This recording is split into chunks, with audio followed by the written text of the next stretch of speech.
Labas vakaras. Good afternoon. Let us begin the event on urban gardening Vilnius, Helsinki, Kaunas. The event today is organized by the Community Education Center, City Laboratory, Šilainių Gardens, and Nordic Council of Ministers Office in Lithuania. This event is part of another larger project, Climate-Friendly Community. This is the third event, and the two earlier ones were devoted on renewable energy sources and sustainable mobility. And those recordings can be found on the YouTube channel of the City Laboratory. I will be the moderator today. I am the co-founder of the Šilainių Sodai initiative. So, urban gardens.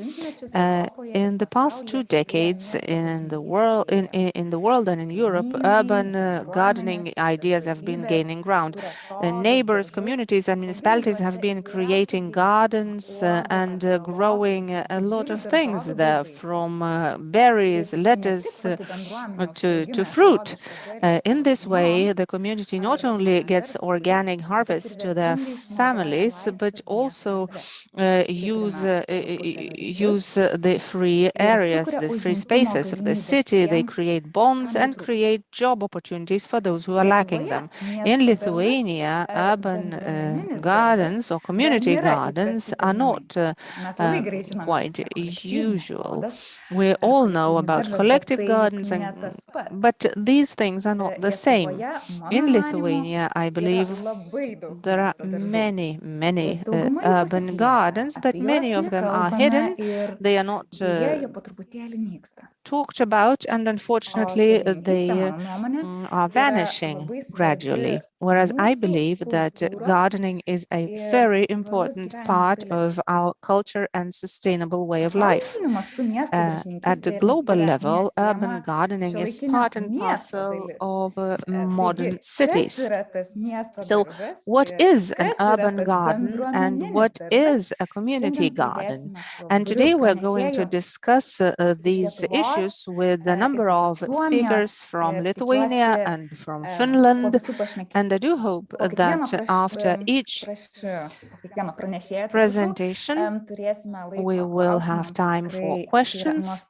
And this is a wonderful opportunity to ask all that interests you in terms of urban gardens. And you can do this on the YouTube channel of the City Laboratory in the comments section. And we'll have the opportunity to ask questions after each presentation, and then we'll have a general discussion after all presentations. Today with us we have, and I'm very happy about this, we have Environmental Department Senior Specialist Laima Dranseikienė from Kaunas municipality, and I do hope that she will also ask questions and will tell us about the specificities of Kaunas city. As I said, you can watch this event live on our YouTube channel, Miesto Laboratorija YouTube channel, and also live in our building in Antakalnis. Without further ado, I would like to give the floor to the chief senior specialist from the chief architect of the city, from the Vilnius municipality, Aušra Sičiūnienė. Hello, can you hear me? Yes, we can hear you. Hello again.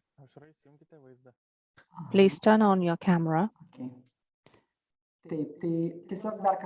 So once again, I'm going to introduce myself. I am Aušra, and I would like to tell you in brief about how it all began when we got interested in the initiatives of creating community gardens. And we received an impetus from the municipality of the city of Rome. We were invited by them to take part in the urban project.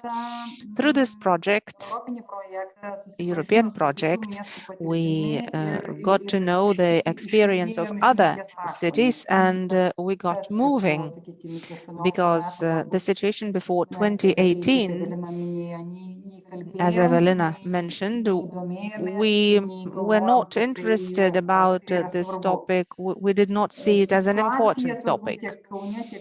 The situation in Kaunas and Vilnius is similar. As a city, we have very few opportunities to provide land lease to communities, because all the free land in the city is the property of the state and not the city, or it's the property of private persons. So we always face this serious problem, but we are trying to bypass it in one way or another. And I'll give you a fragmented picture of our further steps and the plans to tackle this problem, also based on the experience of other cities and having gained experience in the past 2 years. So very briefly, probably you know and it already, and then Ruta from Antakalnis Community Garden will tell us more about how all of this initiative began. And we have a wonderful example dating back in 2012 in the Sapiegos Park in Antakalnis. We have the community garden. It's like the original garden. It is very useful and it provides grounds for many various initiatives. The wonderful group of people has proven how much fun it is to be together and do things together, and to enjoy the pumpkin soup in the autumn that everybody is cooking together. This garden also changed its profile. People come and people go. It's not a fixed model for 10 years. It is ever evolving. But this was the partner which served us as a point of reference while going into our international activities. What were our tasks? As you know, all European projects have very clear tasks that the municipality, in this case us, had to accomplish. We also had to do the administrative homework,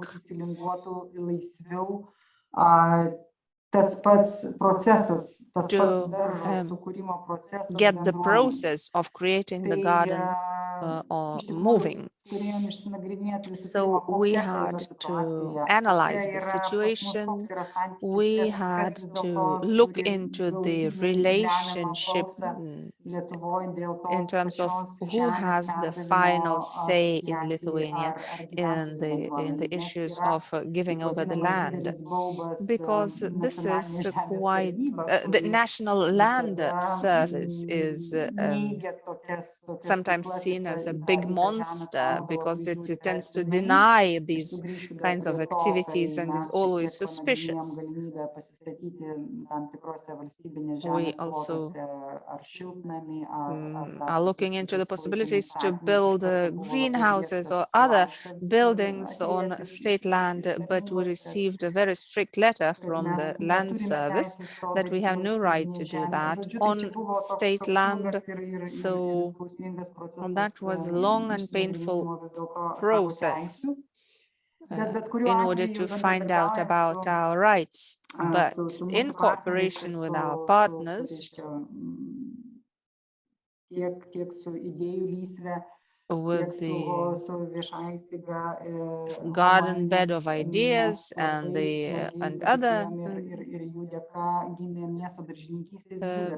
public institutions, we started the Guide of Urban Gardening.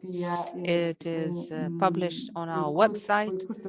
It is a wonderful guide how to start things in any community or association, how to build the garden from A to Z. And the second thing that we did in the municipality and what the leading partners did, including the municipality of Rome, which is really a leader in urban gardening projects. So we had to do something similar to define the rules, how a community or an association can set up a garden in a public space of a city.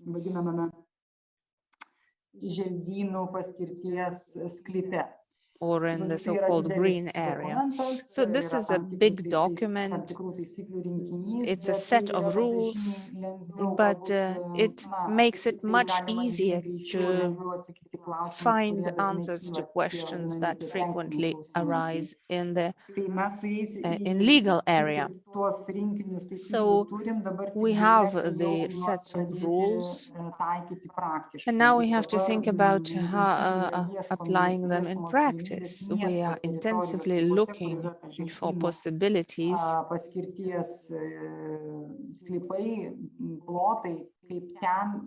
on how to offer communities individual land plots in urban spaces that would be devoted specifically for a community garden. We are looking for possibilities, and as new public spaces are created or renewed, we always look at the possibilities to give this land plot to the community.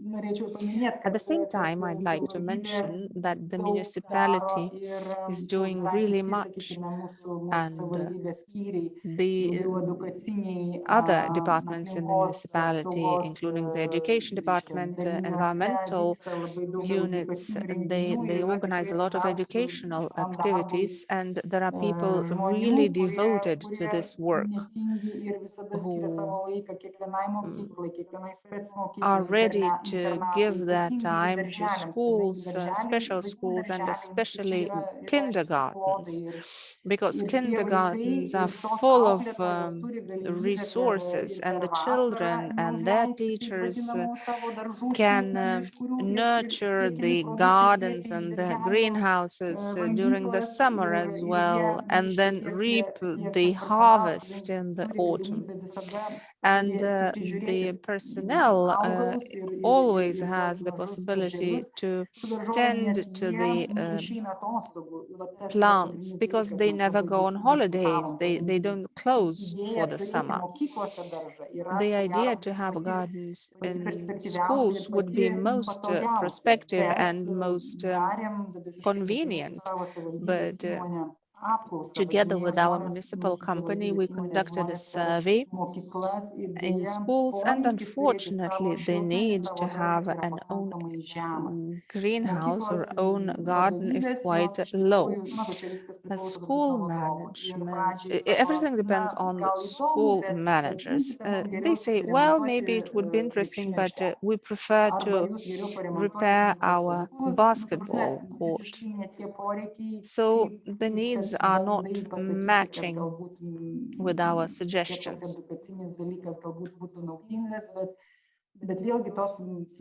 Again, the long-term responsibility in terms of also the 3-month holiday makes the management quite passive. Well, we have what we have, but this is not a negative result. In Vilnius, after having visited 30 schools, we have 2 or 3 that are positively inclined towards prospective community gardens, together with children, parents, and teachers. So let me come back to the first community garden in Vilnius in Antakalnis, but Ruta will tell us in greater detail how they're doing right now. These are fun pictures from before. I know that Laura is also going to join this event, and she will tell us about how they are doing. She's our guiding star, Laura and Beatrice, who in Pilaite living area created such a wonderful project from scratch. And I believe that now this activity is evolving and growing, and more people are involved. Sorry, Ausra, could you please round up, because our time is running on. So yes, these are our key partners. Another fun urban garden, a community garden.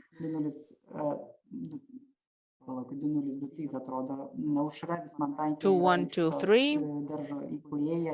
Aušra is the founder of this garden and the initiator of it. We have designs developed. They are still visualizations, beautiful ones, but let us hope that in the future they will turn into real urban gardens in the Missionieri area.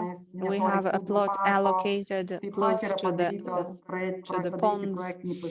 Also, we have design proposals and the technical design in Naujininkai for a similar garden. So we have projects, all we need to do is to implement them. And very briefly, I'll run through the pictures about the activities of Rome partners.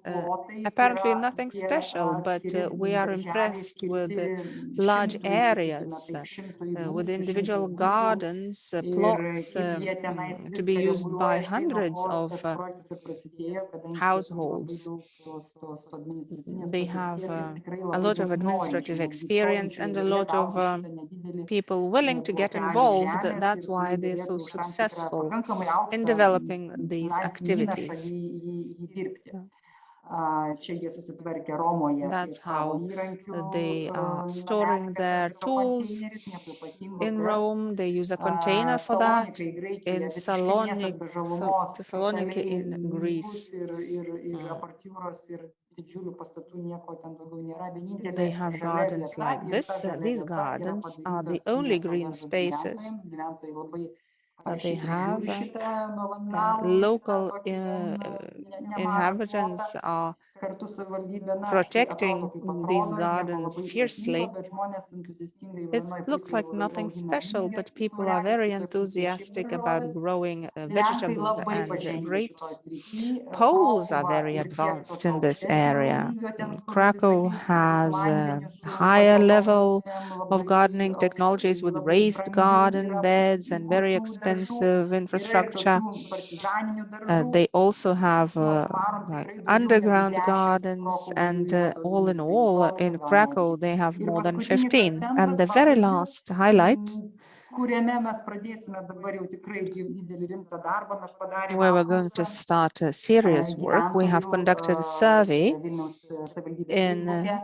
on Facebook of Vilnius municipality page, asking them whether they would be inclined to have a small garden in around their place of residence. If the municipality gave them a small starting kit, including 3 or 4 raised beds, a compost box, and the possibility for watering. We have received a lot of negative reactions. Everybody said that what nonsense are you talking about? There are dogs, cats, and pollution. But all in all, we have received a very positive end result, and I believe that this is going to be a stepping stone for asking financial assistance from our municipality. There are 53% of positive responses, and already this winter we can start looking into the starting kit, starting package, so that in spring we could start with the concrete proposal. So this is our experience and our goals.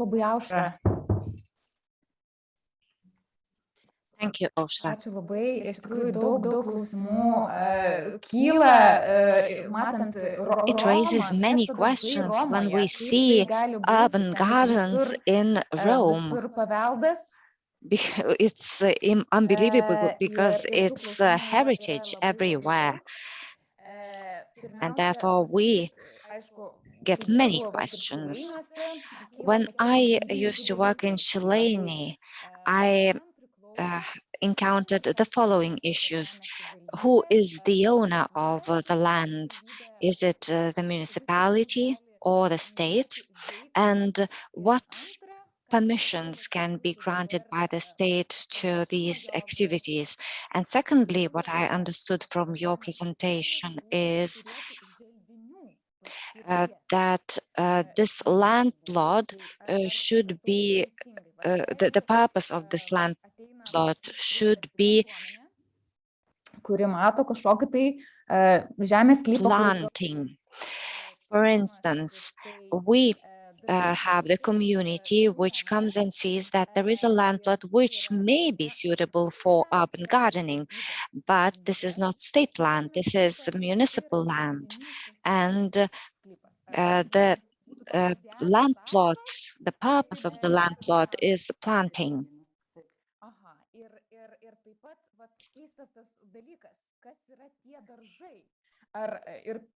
And what is the definition of the urban garden? What law regulates it?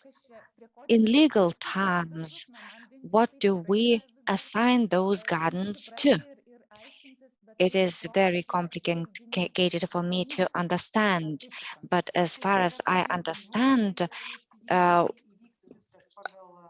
how do we define that? Well, in any community meetings, the most important issue is publicizing. And if the municipality agrees with the community that with their will to put into order something, then the community takes the minutes of the meeting that a certain land plot belonging to the municipality can be used for urban gardening. In that case, the municipality undertakes to make the technical design, for instance, the square meters of the limits of that land plot. And we have to make sure that the municipality doesn't change their mind. It has to be a legal commitment that they do something. And when everything has been agreed upon, and we are sure that they will not change their mind, for instance, to make that, to turn that into a parking lot, for instance, then the community starts thriving in that future garden. Of course, there are certain standards. For instance, it has to be orderly and clean. Is there a certain procedure, an outline where people could refer to so that they know that there is a certain procedure of doing that? Can you send us the link where we can find this information after the event? After the event, you will share the urban laboratory link. There will be a link to the procedure where we can find the guide on urban gardening. Thank you, Aušra. I think these issues are very important, and I believe that they are for the first time in Lithuania being publicized so widely. Now, I will invite Laura Petruškevičiūtė, the founder of Pilaitė Urban Garden from Vilnius. Hi, Laura. Hello. I will share my slides soon. I am delighted to be joining all of you. I'm sorry for the technical issues.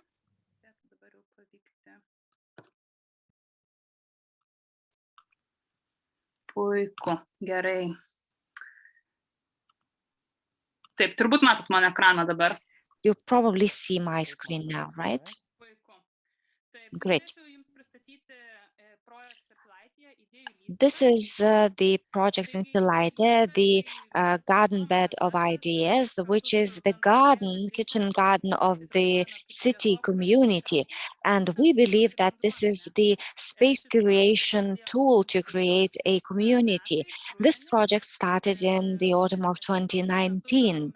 At that time, we received the primary funding through the program of enhancing communities. And this is the way the first garden beds appeared. In 2020, we reaped the first harvest. In 2021, we reaped the second garden, and we have implemented a very successful project, a plein air, according to the music. What is the community garden? This community garden has created value to the community. This is a safe space visited by many families and children. It's a dynamic space where you can create. It has its specificities and identity. And in this space, we have the representatives of various age groups and social groups meeting. For instance, children from the day center, the elderly, families with children, activists. And we have noticed that many of those people are united by a common direction. These people are focused on ecology, on green ideas, and these are individuals who tend more to be of community mentality, and they tend to create more than consume. This is the Pilaitė residential district, which is away from the center, like 12, 13 kilometers away from the center, and it's a residential area. And the garden is created at the edge of the old Pilaitė district. How did it happen that we appeared here? In 2019, when we got this idea to launch the project, we were delighted about the idea to have this garden in one of the largest courtyards of Pilaitė,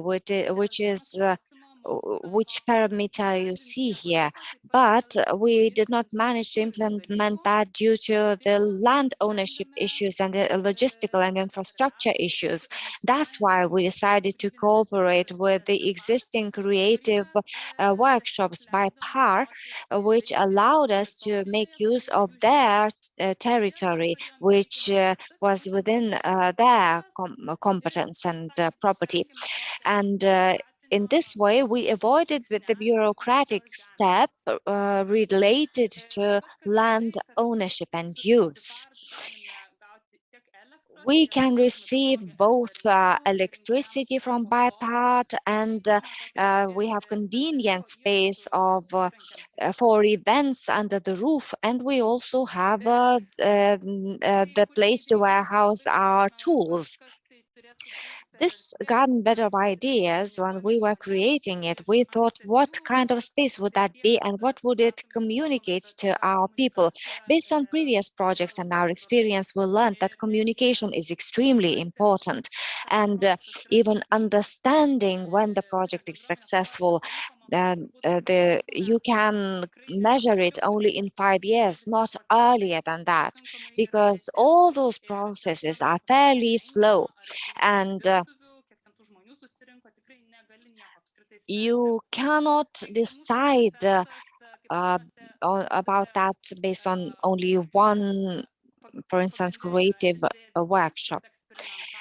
So this space is meant for experimenting and for togetherness, creating it. We started in 2019. The first beds were built by a small part of community, and when the spring came, not many people knew what was happening there, because we didn't have the funding infrastructure applicable to community gardens and supporting them. And we received the funding after the whole activities. Therefore, we had to launch these activities under the conditions that we had. So we had the common garden, and the idea was that everybody takes care of it, contributes to it, and so on. But even after all those workshops, when reaping the first garden, we noticed that people are unwilling to take the vegetables because they do not feel that it belonged to them. Therefore, later, the next year, we decided to make individual beds, and people could book them. And during a very short period of time, people booked them very quickly. And some of those people were not even from our residential area, Pilaitė, but from another one. So we noticed that the demand was quite huge. What do people grow there? Mostly, these were weather-resistant vegetables and berries, like beetroot leaves, radish, lettuce. We have Visomis bendros. it is open during our joint meetings, which take place regularly every Tuesday at a certain hour. And if somebody decides to join the project or learn more about the project, or if they want to make use of those tools, they have this possibility. For instance, we would keep the bucket or other tools, simple tools, somewhere at the fence. We have planted 22 perennial plants, and this used to be this was a very impressive project. I wonder what it is going to look like in 20 years. We saw that both berries and fruit attract families and children, and it is becoming the place of gatherings. One of the most important issues in this territory was water. In 600 meters, we have a water pond, but it would be very difficult to go there and pump in the water from it. Water collection was not a thing that we had considered. And BiPAT uses the water it collects from its own roof, and we didn't have the watering infrastructure. We discovered that Vilnius water utility provides a free of charge service. They provide a cubic meter of water. But as of this year, we will have to pay for it, like 35 euros per one transportation. And during the summer, we need 3 or 4 containers like that. And we want to think of the ways to motivate the community to contribute to this project in monetary terms. During this year, we also tried to create outside furniture, like the picnic table or the outside kitchen. And we see that people also outside people use that furniture. For instance, the cyclists stop by and use it, passers by as well. We have also decided to have the composting boxes not only for gardening but also for organic, domestic organic waste. And we have a couple of people who are very active in bringing their organic waste here. And one of our visitors has made the statistics. They have collected over 400 kilograms of organic waste during a couple of months. We also have the rules of correct sorting of organic waste and other waste. At the moment, Vilnius doesn't have the composting infrastructure, and we think that a community garden with its composting infrastructure would be very useful, because this waste is useful for both the garden itself, and it will also alleviates the whole management system.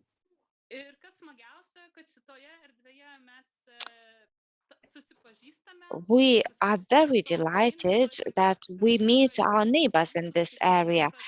When you take the bus to Pilaitė, you know that if there are only 3 stops left towards the end of Pilaitė, everybody lives in Pilaitė who is on that bus. But actually, nobody knows each other.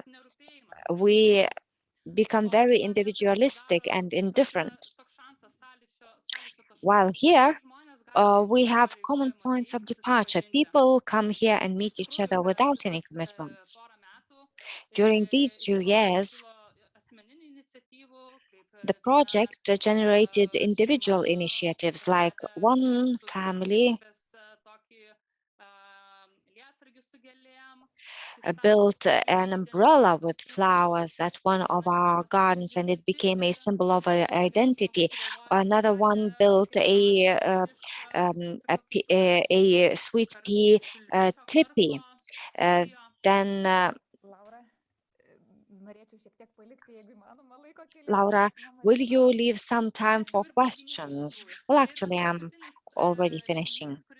And this was our last event, the plein air based on music, which attracted over 60 people from our residential district, Pilaitė, and the surrounding ones. We were experimenting with painting in the garden area, and we showed that this space is not only about growing, but also about creation together with people, and it is being formed by people themselves in that space. So if you want to launch something similar, write us, contact us via Facebook or email. Thank you very much, and I will be looking forward to your questions. Thank you, Laura. It's very nice to hear about composting as a way of reducing the amount of waste, a very simple, in a very simple way, by simply bringing the organic waste from your kitchen into your garden.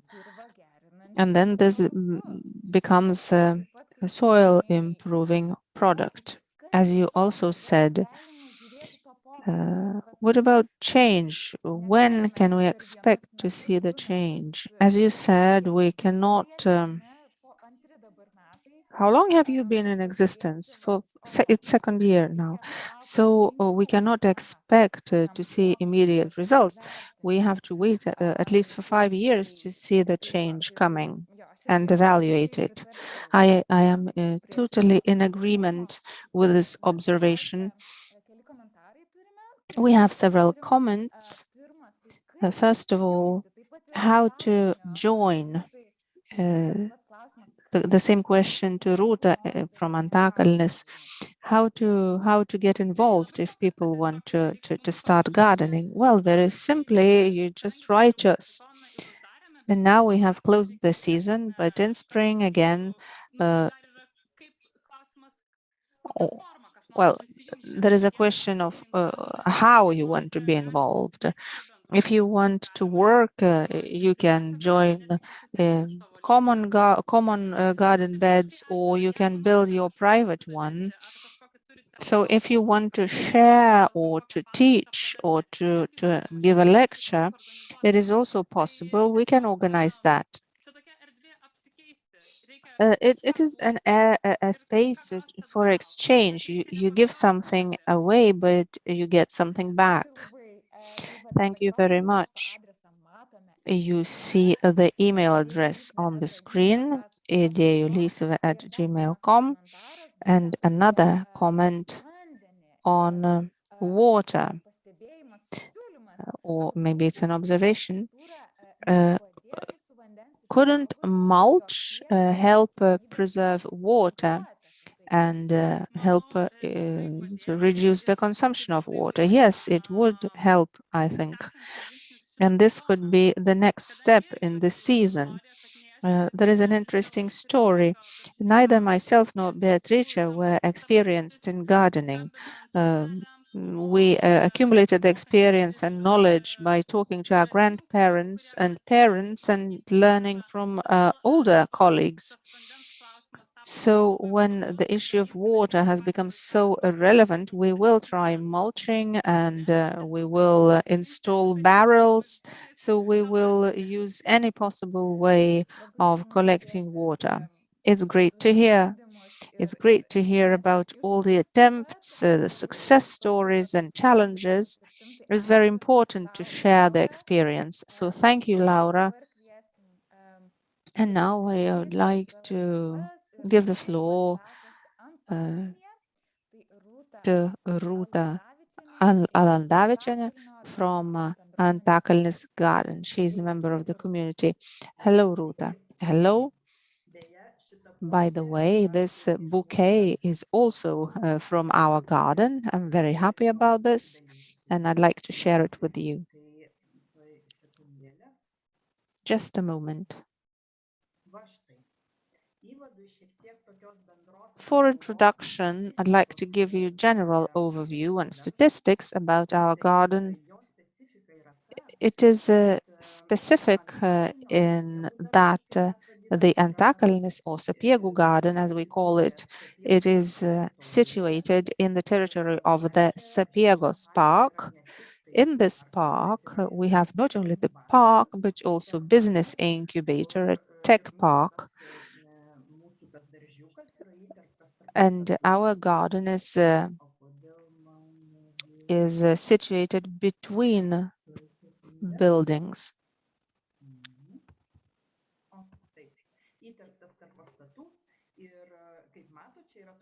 As you can see, this is a gardener's house, hut that we have inherited. Behind it, there is a garden, and in the front, there is a lawn belonging to the park. It's quite a busy park. People are walking their dogs. Behind us, there is a cafe and a bar. By the way, the employees of the bar are members of our garden. So currently, 18 people are members of our garden, and we have about 30 outdoor beds.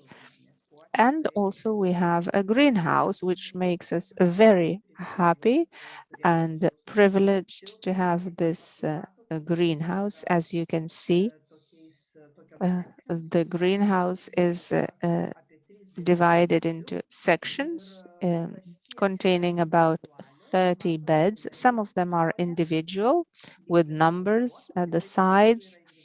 So some of them are individual and some common. We have quite a number of common beds. We also have flower beds, spice herbs, and we tend to these beds all together. So each member can have a little plot inside or outside as they wish, but by common agreement, they also are expected to tend to the common areas, common spaces, and common gardening beds. We also have a commitment to maintain part of the territory of the park, namely this lawn situated in the front of our hut. So we rake leaves, cut the grass, and nurture this space. This is an object of discussions as well. We are constantly thinking about how to make this space more beautiful. And now a couple of words about our organization. To make things more fun, we have come up with the areas of responsibility. Each member takes up voluntarily a certain area. We have a list of members and a list of members with their areas of responsibility indicated. We have several flower fairies. You can see one of them here. She's tending to our flower beds. We have watering people. The Minister of Finance also attends to some parts of the garden. We have the president of the compost, who is responsible for supervision and education on the issues of compost. We have the buffet lady and the hut lady. She makes coffee, she maintains order in the hut, and she motivates us to always keep the hut in order.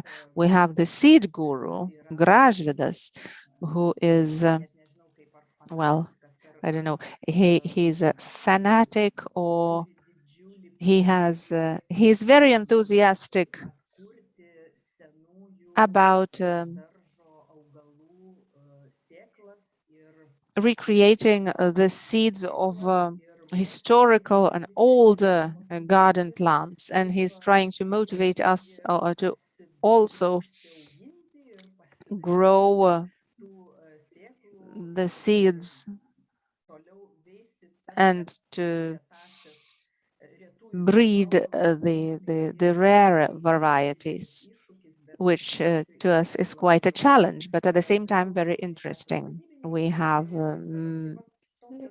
internal communication manager, etc.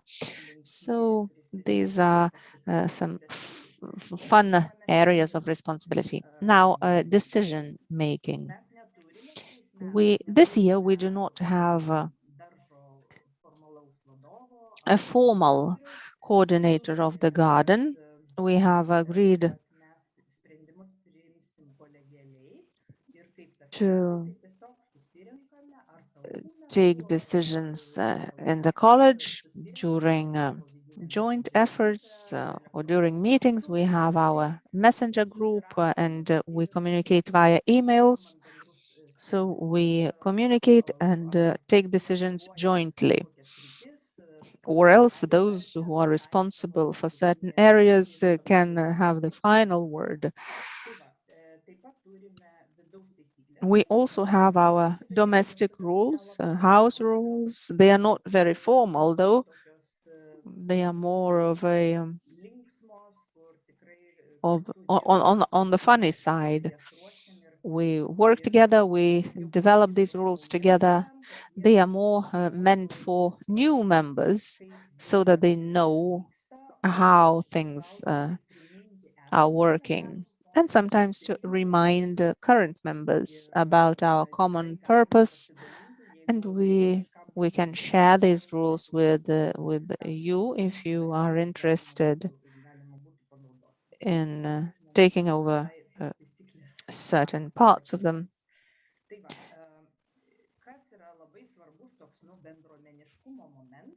Another important aspect of community life, as in each community activity, is common work. We communicate, we decide, and we discuss general issues, delegate tasks, and do all the important work. Another community aspect is traditions. We have Sunday breakfast, we have a harvest festival where we enjoy the fruits of our labor. Of course, it is more about a good process and not about the result. And another initiative coming from the community of Antakalnis, there was a suggestion to try and grow seedlings of the trees growing in the park, chestnuts, linden trees.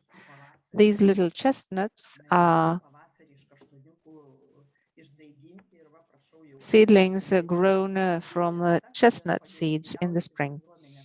The idea is that those members who are willing can later on replant these little trees at their homes. So that's it for the introductory part.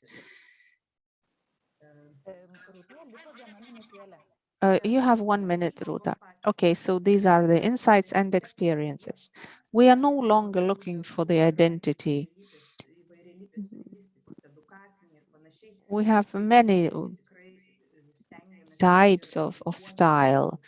We are also trying to educate and get educated, and equally important is the social aspect.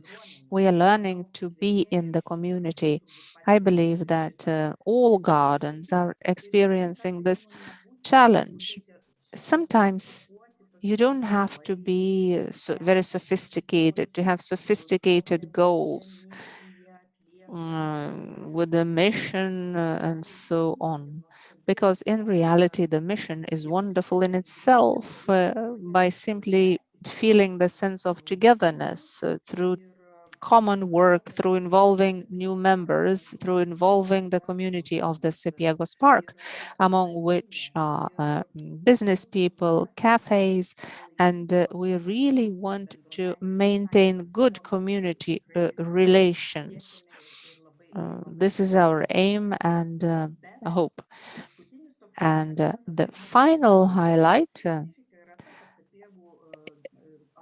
specific aspect is that our garden is in the territory of the park, and this location in the park gives us a certain commitment, because we cannot be an underground punk garden. We have to keep things in order.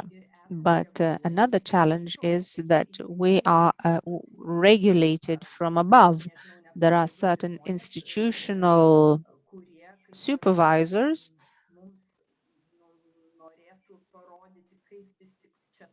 who would like to tell us how things are supposed to be. And then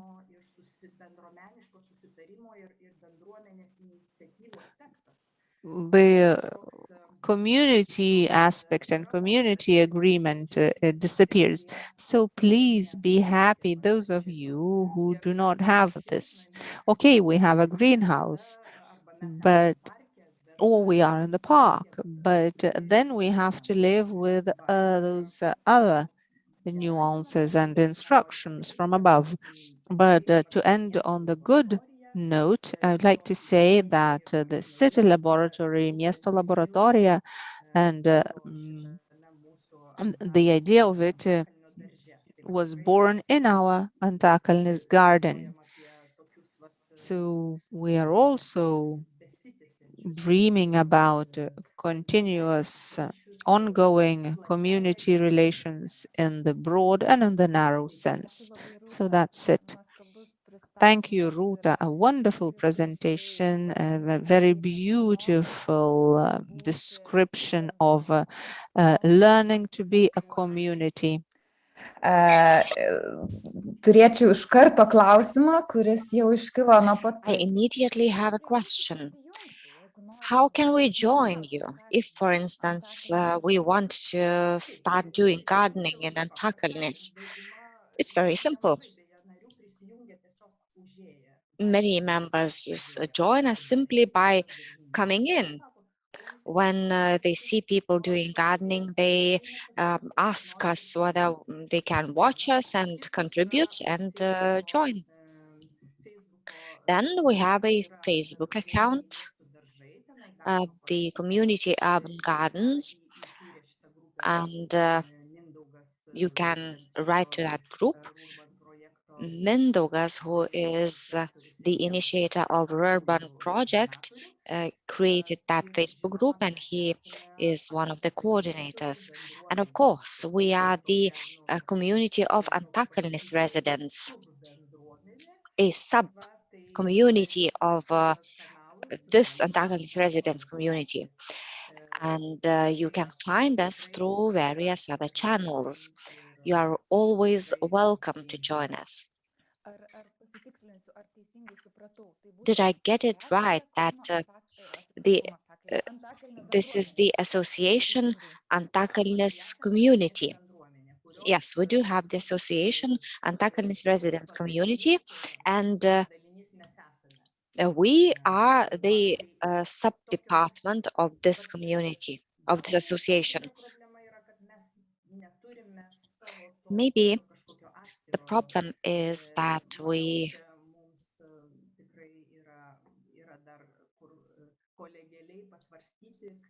are not separate. Maybe we could think of a direct channel. It would be much easier because there are people who cannot find us in any way when they want to become our members, to join us. So you just come in and join us. Okay, and I have another question regarding Sapiegų Park.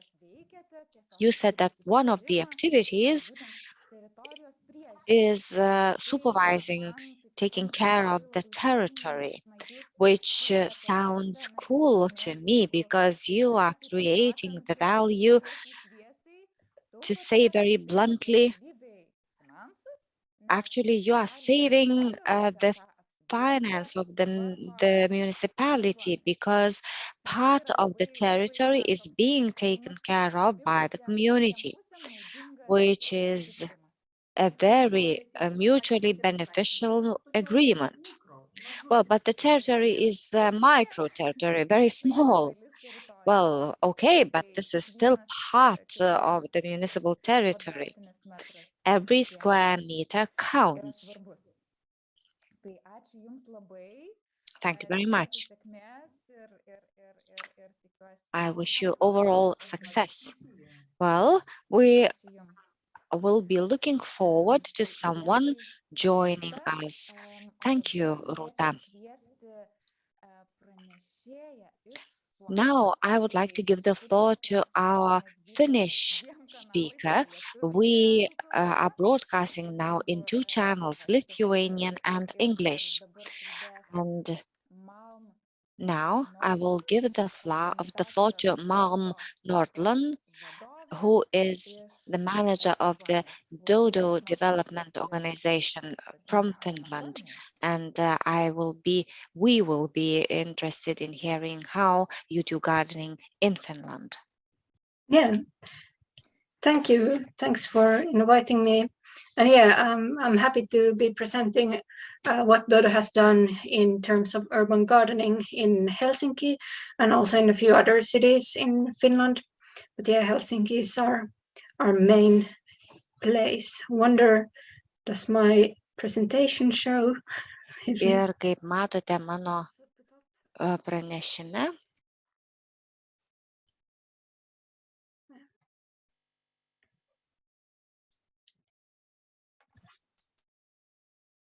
Yeah, I only see myself and not how it actually looks like. So, I don't know.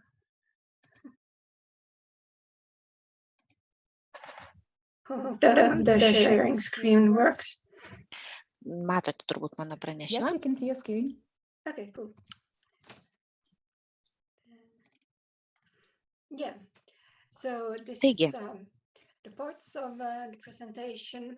I'm going to first present Dodo's urban gardening project Taigi, from 2009 apie to ką aš kalbėsiu? Apie Helsinkio 2009-2021 metų miesto daržininkystės projektus ir taip pat Turntable projektas miesto daržininkystės centre Helsinkyje.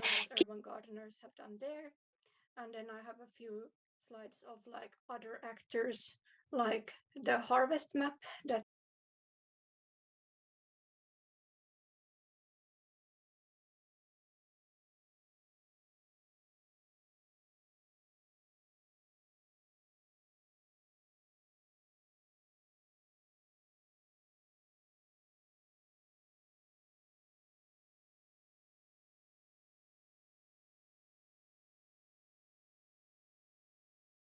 is food grown in the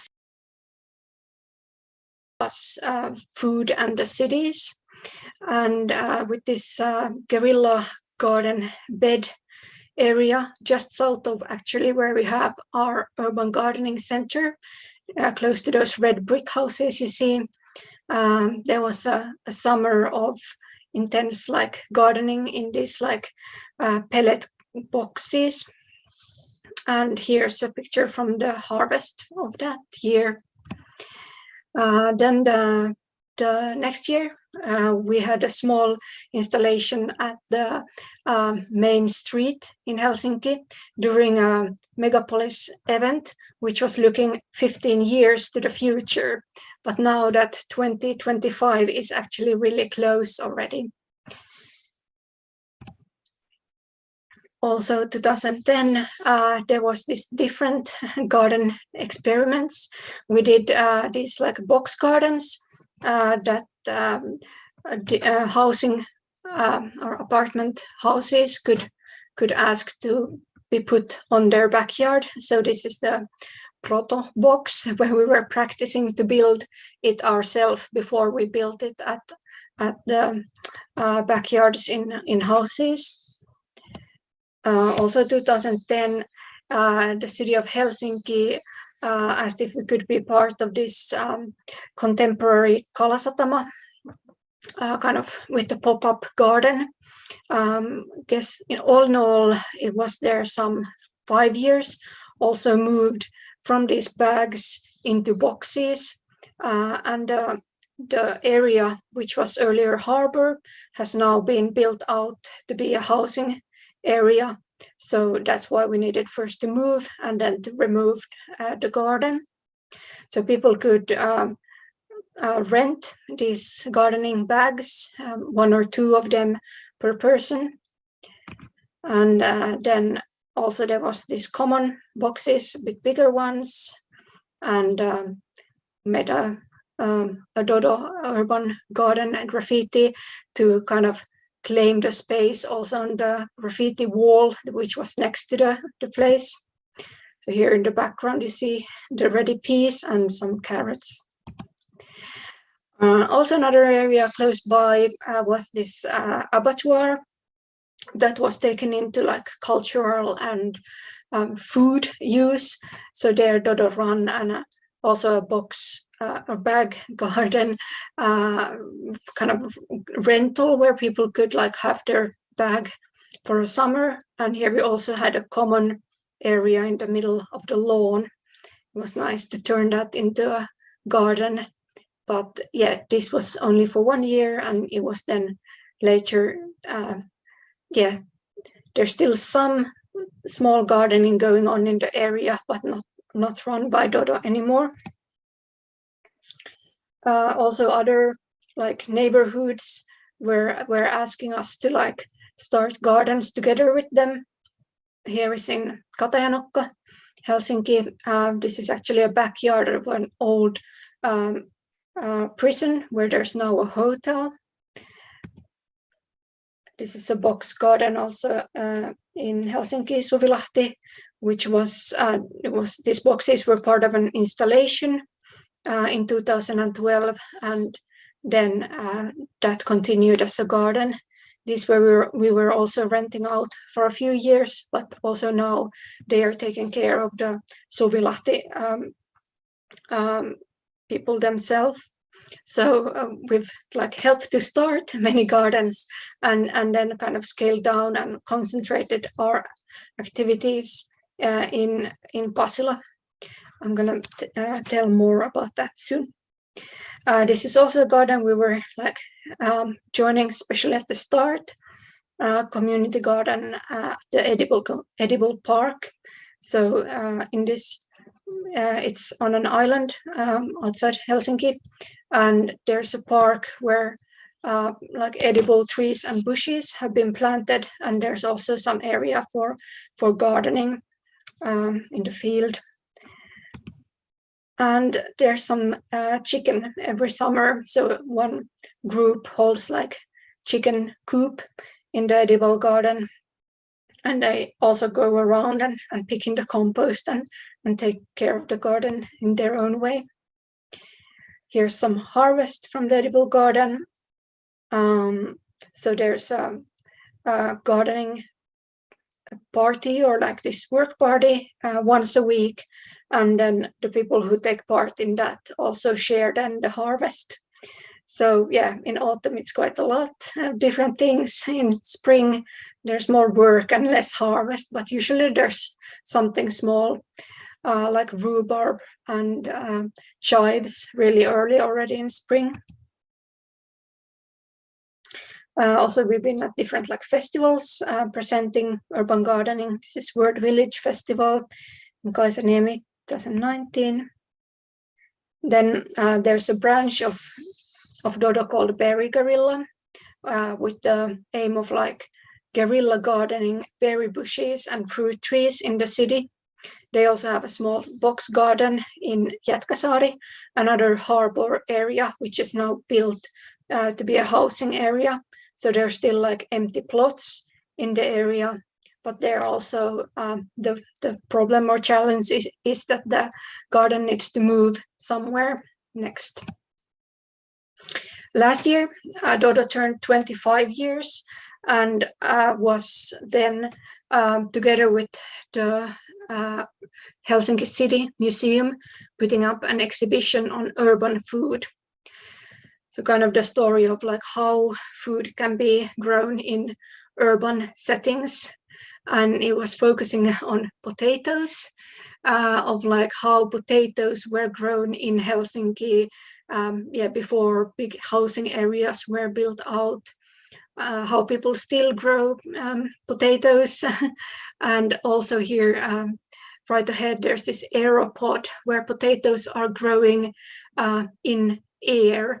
They are just like sprayed with the water that has also nutrients in them, and you see the green tops of the potatoes, and the potatoes themselves grow in the white box underneath. And then you pick the biggest ones and leave the smaller ones to grow, so the same potato can produce for a long time. There's also microgreens here in the front.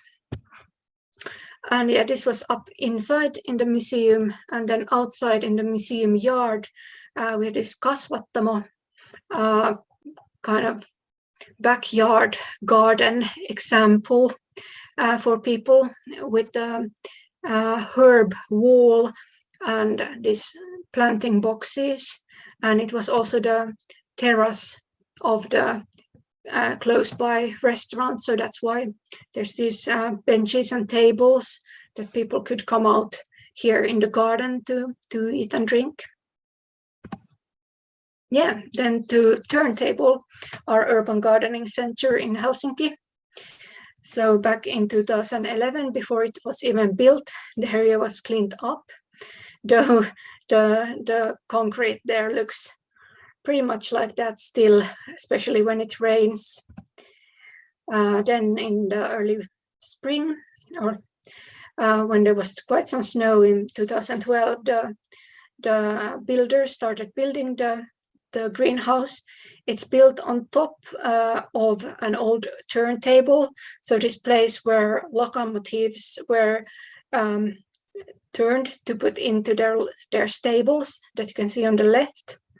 But already in 1999, a terrace had been built next to it, so it was not in use. And yeah, since 2012, it's been then part of our urban gardening activities. And there's been different years, quite some different activities. So first year, it was part of Helsinki World Design Capital. So there was quite some like design events and events also where people built the tables and benches for the area. There was this restaurant day concept, which was strong back then, that anybody could set up a pop-up restaurant. So we had a few of those at Turntable. And then, yeah, built out the place with those gardening boxes, both inside in the greenhouse and then outside, like behind the greenhouse. And here you can also see the solar panels on the roof of the red cabin, which is like where the steering system of the turntable used to be.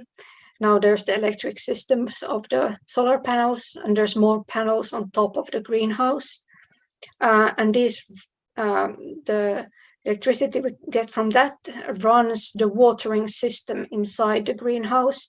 So there's two containers for water, one for the watering system and one is for watering outside. And then we also have like some lights, and it's possible to play some music also with the electricity from the solar panels. And also like under the greenhouse, we have some outdoor composts. Then we have some heat compost and also compostable toilet. As we arrange events, then yeah, it takes some years, but then we'll get also compost for the garden from the compost toilets. Yeah, we also have bees. Currently one beehive, and let's hope it will survive over winter. Winter is always the worst, the hardest time for the bees, because winters can be so different. But yeah, this autumn we harvested some 70 liters of honey from only one hive. And yeah, hope yeah, the bees help us with the pollination, and yeah, we then yeah, try to grow nice things for them to pollinate. Recently we built a small like flower bed close to the bees so that they would have their own local flowers, but of course they're flying quite wide, so also collecting pollen and meat from the trees around the city. So yeah, here's then some turntable honey for sale at the Harvest Festival. Here's a pizza oven project that I wanted to show shortly, of like making this like clay and brick and pizza oven that has been, yeah, already since some 2012 and still in use. It has this wooden kind of roof so that it wouldn't fall apart, and yeah, it makes really nice like clay or stone oven pizzas when you heat it up. Yeah, then to some events and things. So yeah, the years have looked quite different, and yeah, especially the two last ones, we've had some events, but much less than other years, and also have had to have like sign-ups and so on, so kind of restricted a bit who has joined. So we've noticed in general that there's less people also joining events. This is Urban Action Spring, so a spring event of like, yeah, getting the season started. And here people are sewing like these yoga bolsters for yoga practices. Then 12th of June, there's always Helsinki Day. So that one we usually connect to some event with the city. So here's a discussion of the future of the area Pasila, where the turntable is located. And this year we had 100,000 sunflowers event where we handed out sunflower seeds and seedlings to people, also here on the same terrace actually. There's some Lindy Hop dancing at turntable. There's discussion about hedonistic food cultures in the greenhouse. Here you also see how the tomatoes grow up on the sides and the cucumbers come down from the roof, because this is a bit special, like the kind of form of the greenhouse, as it's so high. I actually in 2015 had the chance to visit the Antakames garden and also the greenhouse. So it's really different, because there you go like kind of under the ground, and there's only the glass roof, which is like on the ground. It of course keeps the greenhouse and the gardening boxes much warmer, as ours is on this kind of bridge structure, and it gets pretty cool in the winter, and also the space is pretty high. Mom, we're running a little bit short of time. I would love to leave a few minutes for a question. Okay. Possible? Yeah. So how many minutes do I still have then? One.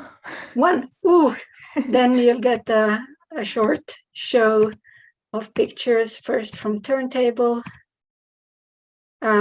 This I want to mention, we have every other week an urban dinner where we use like waste food and also own harvest. Then a few words of the other cities.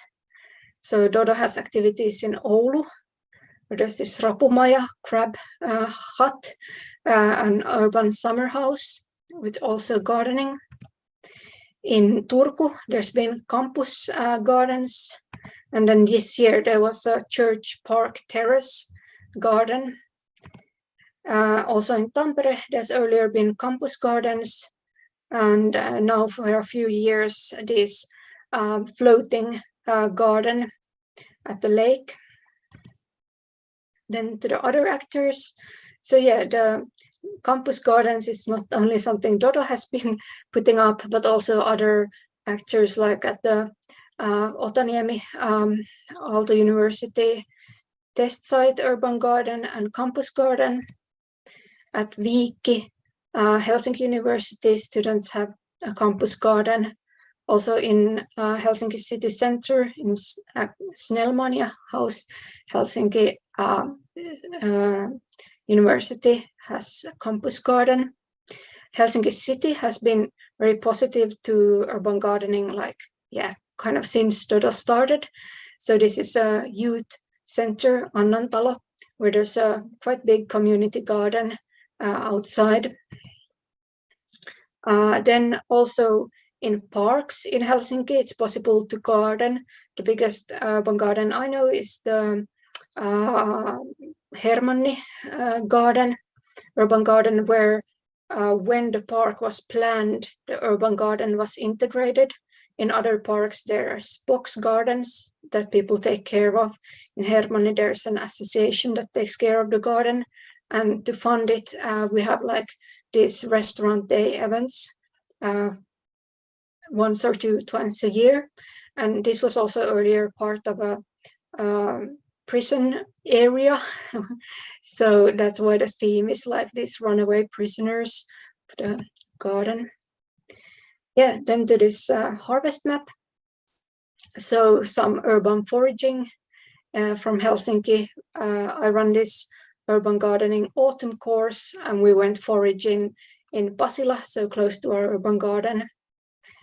There's this Helsinki Harvest Map at satokartta.weebly.com that an old activist of Dodo's urban gardening has set up, and he has himself like checked all the points you see on the map. All the different colors show like different species. So the greens at least are apple trees, and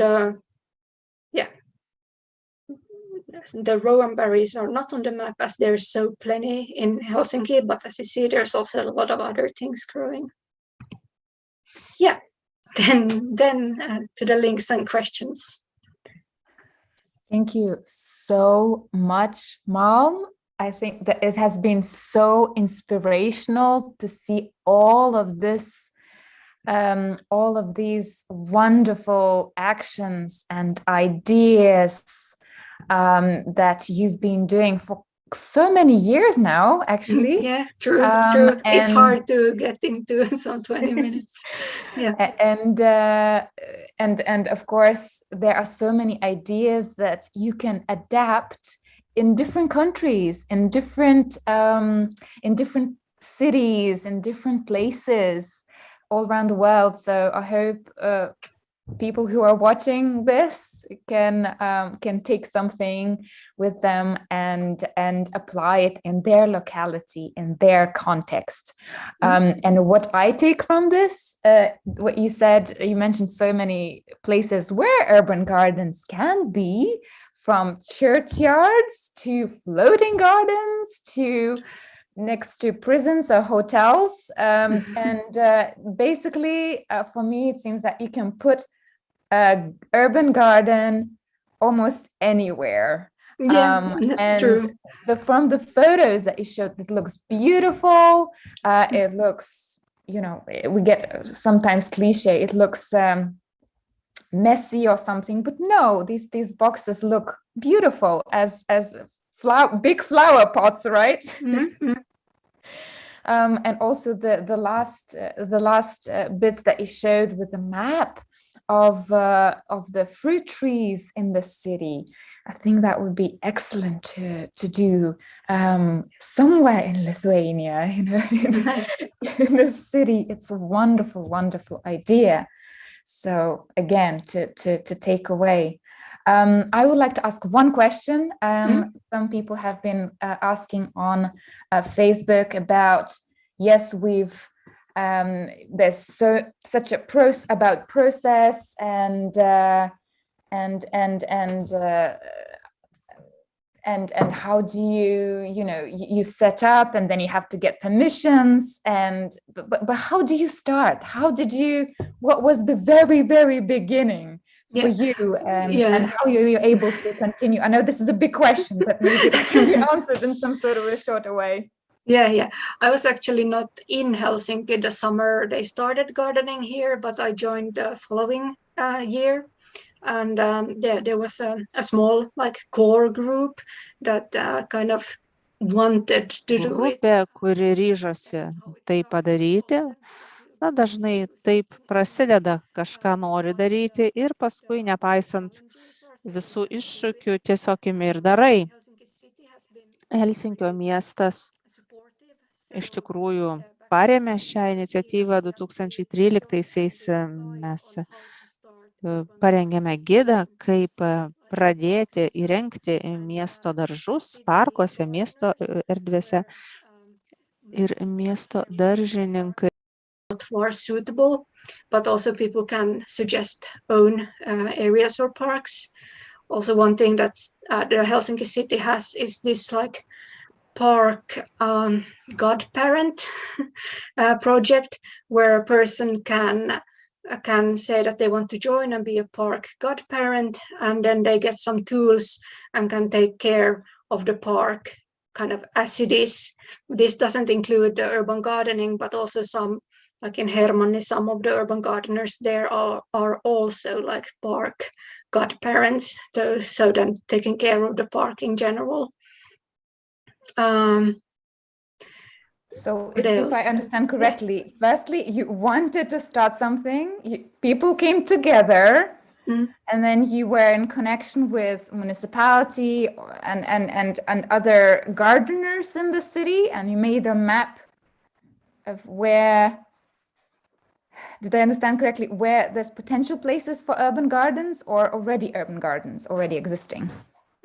So yeah, Dodo has a map where there's already existing urban gardens, but yeah, the city park kind of architects are these, they made a suggestion, like the city gardeners, of like where they could see in Helsinki City's park that there could be gardens. Yeah. Okay, so I'm trying to link with the Lithuanian situation somehow. Yeah, here, it sounded really different. Very different like, context, however, somehow. So Vilnius City Municipality always looking also for these plots of a certain type of land where these urban gardens, new urban gardens could start. And then urban gardeners who want to do something come together and sort of collaborate with municipality. Yeah, Helsinki City actually owns a lot of land in Helsinki, so that way it's kind of easier, and also of course all the parks. And so actually where we have our turntable, as it's an old rail yard area, that's owned by the state, but also there we have a rental contract with the state then for the turntable garden. And that's why we have these events and restaurants and so on to kind of generate the rental fee for the turntable. Excellent. So idea first, team, and then get things going with partnership of municipality and other organizations. And we saw your email and also website where people maybe can contact you if they want more information, or they want to join one of your events or start gardening if they're based in your country. So thank you very much. Or just come visit. Yeah. Yes, absolutely. Yeah. Hopefully next spring. Fingers crossed. Thank you very much, Mom. Welcome. Thank you so much for sharing your practice. Thank you. Thanks. So now we are going to go back to Lithuania, to Kaunas, where I'm part of the coordinating team of Šilainių sodai. Pradėsiu kalbėti lietuvių kalba, atgal lietuvių kalba ir pateiksiu trumpą prezentaciją apie. I'm going back to Lithuanian and I will present a small story of Šilainių garden, and they have established in the valley of Vilnius, Kaunas 8th fort.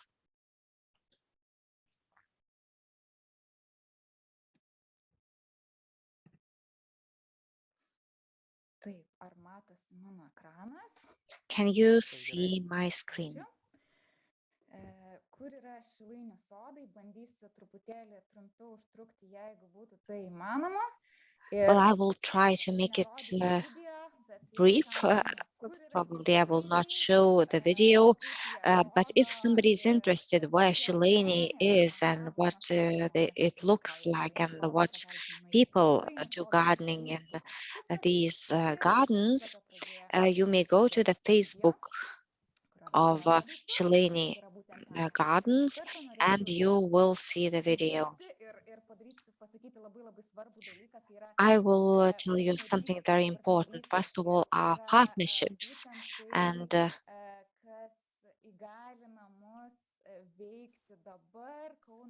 partnerships enable us to be active in the territory of the 8th fort. And yes, you see the gardens We have a 10-hectare territory. This is the object of the First World War, which had lost its function very quickly and has grown into the hazardous plants, and therefore the local community started growing vegetables in that area.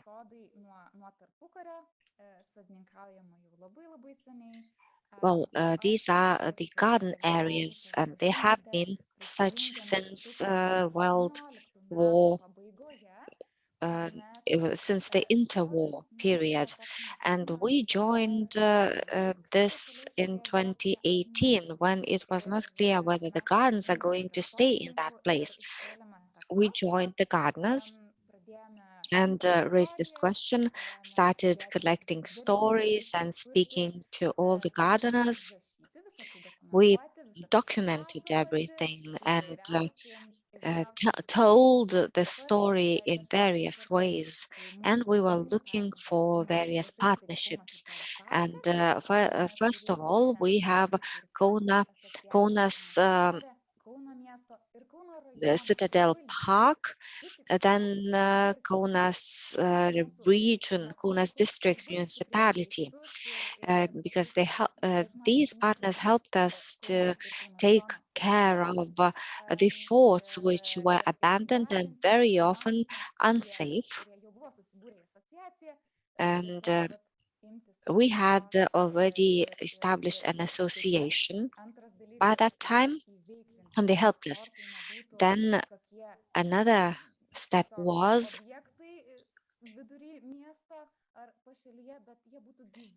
to turn the forts into a live space so that it is used for the community need. And the Lithuanian Culture Council played an important role to us, as well as Kaunas Heritage Department of Kaunas. Here you see the gardeners, the picture made in the spring of 2019, when we had the first meeting with Kaunas Fort Park representatives. And yes, this area used to be the garden area for a long time, but how could we develop this area legally and without the fear whether we will be able to continue planting the winter garlic or not? And in spring 2019, we met with Kaunas Citadel Park, and we made agreements and rules on what we can and we cannot do in these gardens. And here you see a couple of gardeners, Angelė, Genutė, Elvyra, Anelė, and Irena. Wonderful women and garden experts. And for quite a while, they have been taking care of the garden, and they wanted the gardens to continue for a long time. And if those people who really want to start doing gardening, how can they join this community? And then we had an idea of educational garden beds, small ones, meter by meter. Here you can come and try and learn for the first time to grow something. We have two types of gardens beds. These beds are common for everyone. Everyone at any time can come and plant or water or take home and cook. And it's fine. All that is fine. And we have gatherings about which we announce on our Facebook page. And if there is something happening, you can join. And then we have the second type of beds, the individual beds, where normally in the spring and May, you cut your own wood and make your own high bed according to the instruction which is public, and do your own bed and take care of it the way you like it. Everybody is different. There are people who have been doing gardening for many years, some do it for the first year, and everybody is learning. And everybody can be advised by the gardeners, experts who around us do gardening in traditional beds, and that's a very excellent co-creation and cooperation of expert gardeners and newbies gardeners. Here you see the common workshops which used to happen previously. We know that there was a lot of vandalism previously. Greenhouses used to be burned, and our benches used to be burned. We invited colleagues from Tallinn. We created the workshops of we had the workshop of creating from the pellets our benches where we could sit down and create our educationary and training events. And there are organizations, youth organizations, that are willing to create at that place, and they want to do that publicly together with the community. And we encounter many challenges, of course. You can imagine if the territory had been abandoned for a long time, there are many challenges. Like in the 8th fort, we have a bulky waste. In this heritage territory, they had accumulated for many years. You see piles, but we try to solve those challenges as well as we can. And what do we do with the waste so that they don't even leave us for the landfill? Maybe we can create something from them which is useful. Here you see the artists.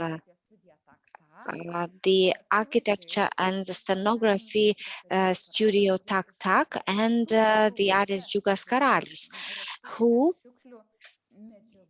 using the waste material found here, have produced various objects. For instance, rain collection objects, or the objects for the youth space. I don't have the picture of the finished object, but if you walk there to the 8th fort, you would see what it looks like now. The fort is huge, and it has not only gardens, but it also has tunnels and valleys and beautiful nature. You see wild grassland. In July 2020, it has a sweet aroma, but the community doesn't really know what grows and what lives there. So we had a number of events with the help of naturalists and ornithologists, so that we learn what, for instance, insects we have. And in this way, we learned more about the biological variety. And that was one of the most splendid events that I had the honor to contribute to. Here you see the biologist Mr. Portius, and then we also try to learn about the bats that live in our fort tunnels. And here we have Mindaugas Kirstukas, the ornithologist. We have a Natura 2000 zone, about which the local community learned for the first time last year. And these wonderful animals, bats, have been living so close to us. That was something very beautiful to learn about, which means that our place has a value and lots of nature, which is important for us.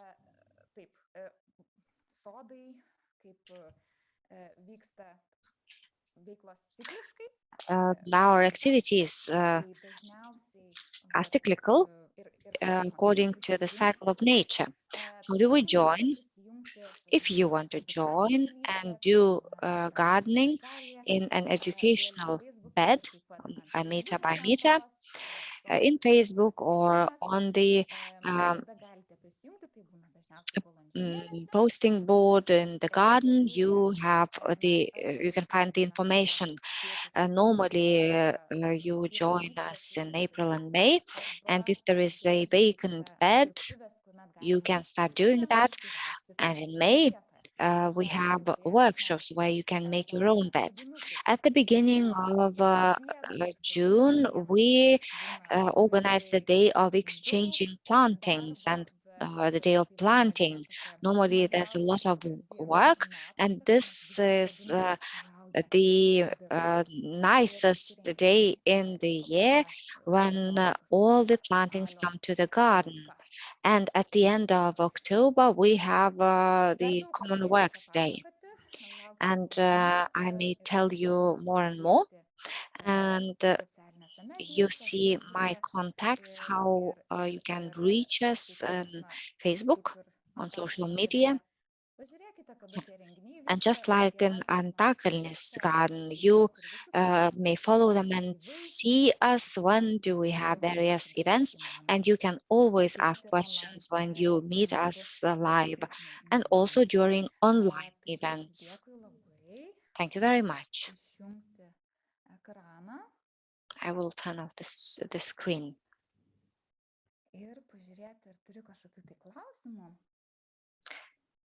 Do we have any questions? Yes, that's the same question of what was first, the initiative or the procedure. In this case, in the context of the it fought, the process was underway for a long time. The gardeners had been doing gardening in that territory for many years, and I appeared in those gardens only when there was a question of the future of those gardens arising. And then I thought about how we can continue our activities and what partnerships we need in order to continue doing gardening. And I am delighted that we are doing really well so far. Thank you very much. And I don't see any questions. Then I will give the floor to Renata. From Kuršiai courtyard, Renata Dumbrovienė. So please tell us how you are doing, because educational garden beds were given 3 years, and to provide some context, there was a public call of interest on Facebook about meant for those who would be willing to start gardening and close to her homes, and Renata was one of the people who responded to the call, and since then they have garden beds in Kuršių kiemas, the Curonian courtyard. So over to you, Renata. Thank you. I was very interested and happy to hear the stories of our older, bigger colleagues, because we are only 1 year old, and our gardening is more experimental in nature. First of all, I'd like to start by telling what this Curonian courtyard is. Our yard is surrounded from all sides by multi-family dwellings. It also borders kindergarten territory. This is quite a busy place. People cross this area to go to shops, children to go to the kindergarten, they walk dogs and so on. Our enthusiastic neighbor, Živile, came up with the idea that this yard could become like a individual house yard to everyone. She built together a community, and thus we started implementing various activities. We had sporting events, poetry reading events, artistic drawing events, etc. So we were communicating very nicely. We also won Fluxus Labas project award, and in our yard, together with architects,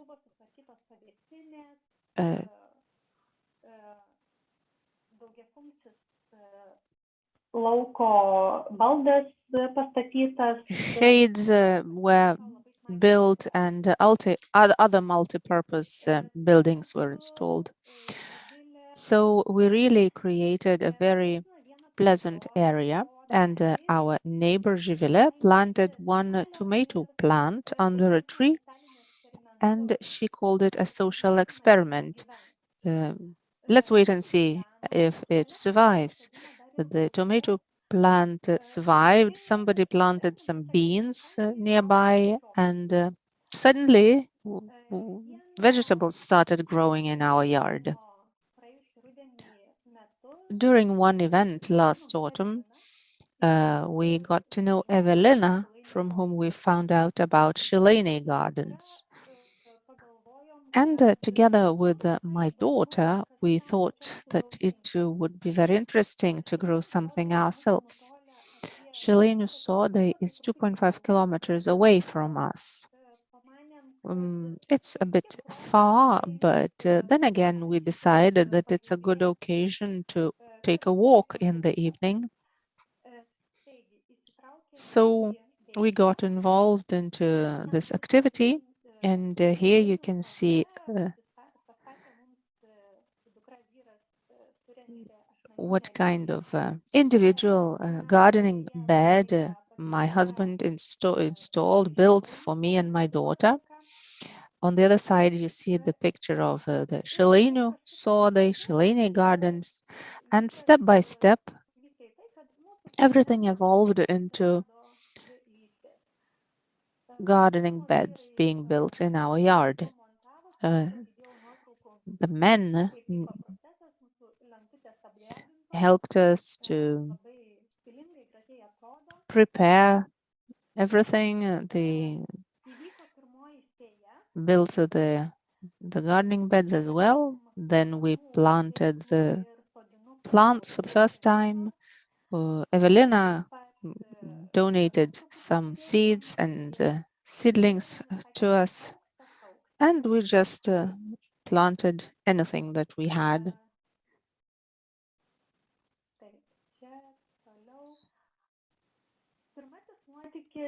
The first adventure happened when the next morning we did not find our tomatoes at the flower bed, at the gardening beds. They were simply too beautiful with the fruit on the plants already. So somebody decided to take them home. Well, we simply said by way of a joke that this is a city, we should take it easy anyway. We planted other kinds of vegetables instead, and a couple of days later, we found tomato plants from a secret neighbor being left beside. So we did not have where to plant them anymore, but we planted them next to the garden beds, and they survived very beautifully. We also faced the problem of neighboring crows. As we noticed, they like to pull out our plants, they hacked at our zucchini, and then we were thinking, well, how to solve this problem? We hung some flags above. It seems that they helped and also served as an adornment to the garden. And everything went on very smoothly afterwards.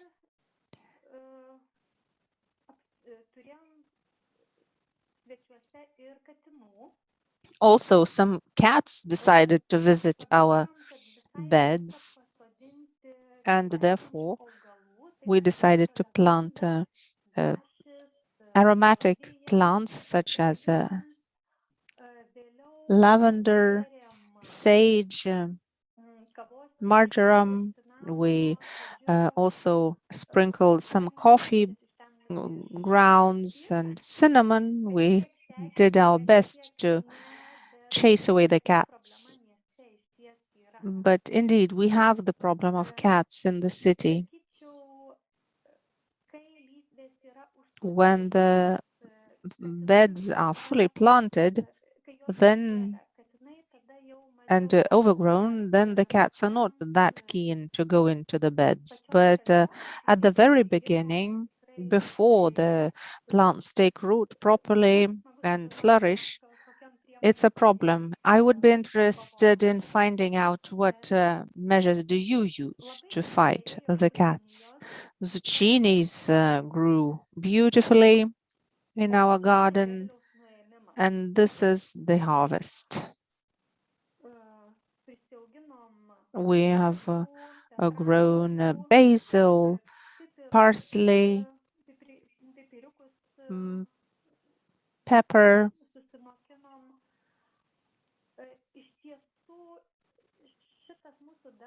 This garden is small, but it is very useful in terms of education. As we worked, children would approach us and ask what's going on.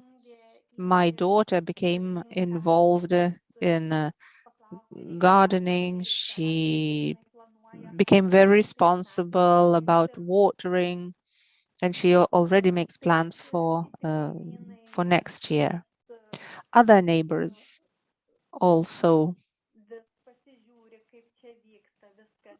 take interest in the process. They pick a spice or two.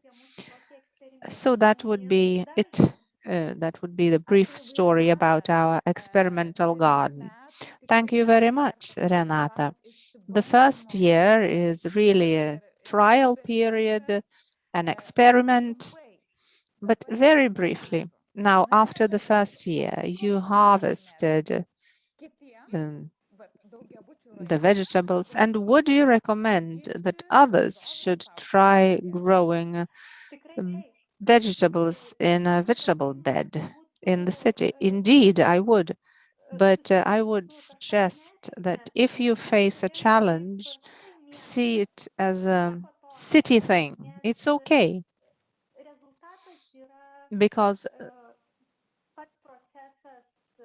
the process in itself is very pleasant and the result is not that important. In our case, the result is that the children see how plants are growing, how everything is done. Grannies approach and smell and see and are happy about it. They talk to us. This is the real result. Thank you, Renata, very much. Thank you for sharing your experience of the first year. I see that our time is running out. I'm very sorry that we cannot have the panel discussion because the presentations ran over time, but they were really worth it, the time. But if you have additional questions, you can contact the speakers. The contact information was given before. You can write to them or personally or to the organizations. Today with us we have the specialist of Kaunas City Municipality Environmental Department, Laima Drandzeikienė. Perhaps the process is not as much underway in Kaunas as in Vilnius, but what about the legal basis and other issues mentioned by the representative of Vilnius municipality? Well, the things are not as clear, but we are trying, we are creating. Laima, could you please comment on what to do, whom to approach, where to apply, if people would like to start this, if communities would like to start this in Kaunas specifically? Where could they find more information about where to start, whom to address? Would this be the environmental department? Yes, hello, good evening.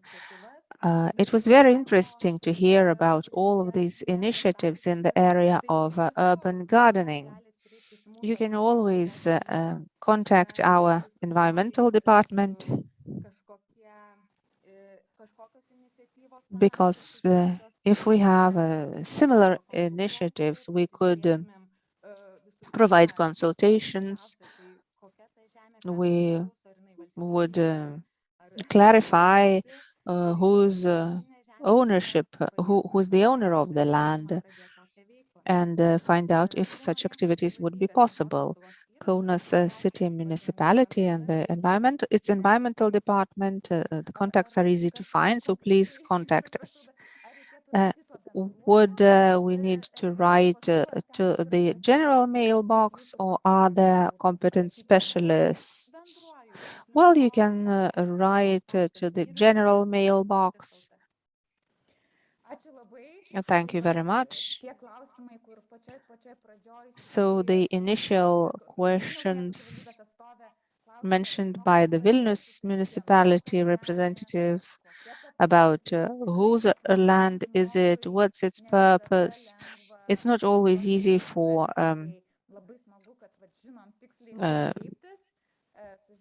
ordinary people to find it out. So now we will know whom to address for that information.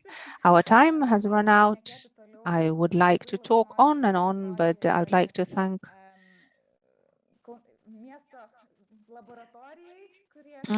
City Laboratory who invited us, and the Nordic Council of Ministers, its office in Lithuania, for organizing this event. I'd like to thank all speakers, all listeners and participants who asked questions, and I would really like to see you in other events and discuss urban gardens even more.